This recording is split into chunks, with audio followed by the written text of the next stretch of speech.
Assalamu alaikum fam, hope you're doing well. So in this book that I'm reading about Uthman ibn Affan, may Allah be pleased with him, this section has come about the election. So one cool thing in particular is that Umar knows somebody's gonna have to be the caliph after him, and he's decided to create some method of doing so. So he has a council, and on this council there's Ali ibn Abi Talib, Uthman ibn Affan, Abdur Rahman ibn Awf, Sa'ad ibn Abi Waqqas, Zubayr ibn al-Awwam, and Talha ibn Ubaydullah. On this list, I recognized Uthman, Ali, and Abdur Rahman. I've heard some hadiths, I think, from him, but Talha, it sounds familiar, but I had to refresh my mind.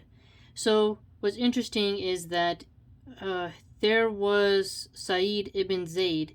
He was one of the 10 companions who was promised paradise, but he was from the tribe of Banu Adi, so he didn't want to have one of his relatives have any type of like favoritism. So he stroked the name of his relative, and that was one cool thing I thought.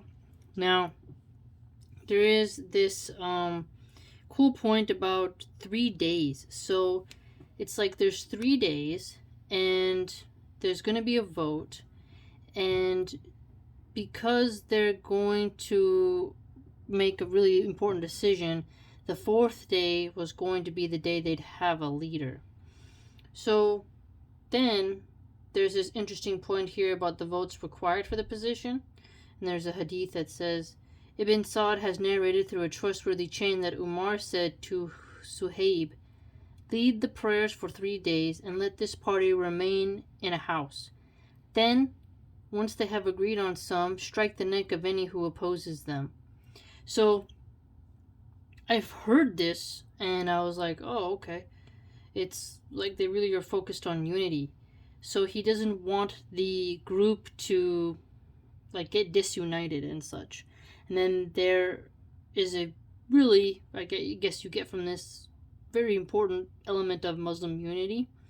And there's another hadith from the Prophet, peace be upon him, where he says, "Whoever comes to you after you have agreed on a man and wants to part from you or break your unity, kill him." And that is in Sahih Muslim. Now, this is twice where you get the unity of coming into like your leader. And so I found that to be really unique.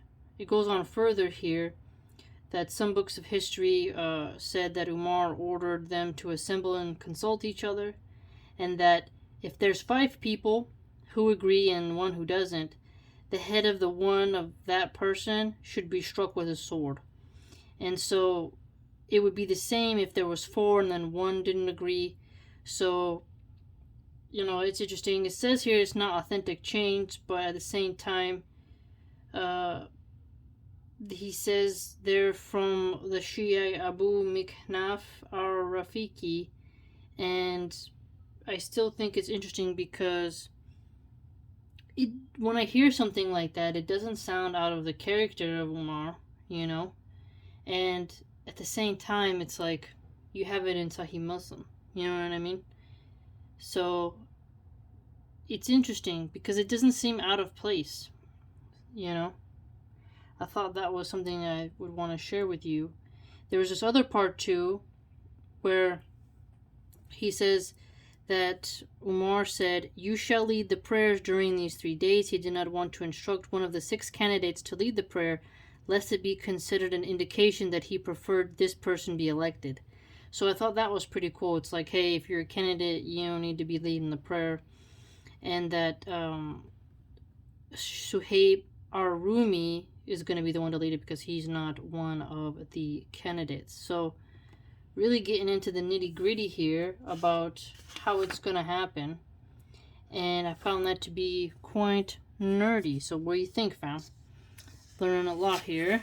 I mean, it's really interesting because it's like 6 companions. There's going to be a judge who evaluates in case of a draw. The soldiers are going to keep an eye on the elections and discipline for infractions and violations. Essentially, the refresher was that Abu Bakr appointed Umar And after that, the senior companions were consulted by Umar to see, like, hey, what we're going to do. And so this is interesting how it's like the process of how Uthman got to be in his position. So interesting.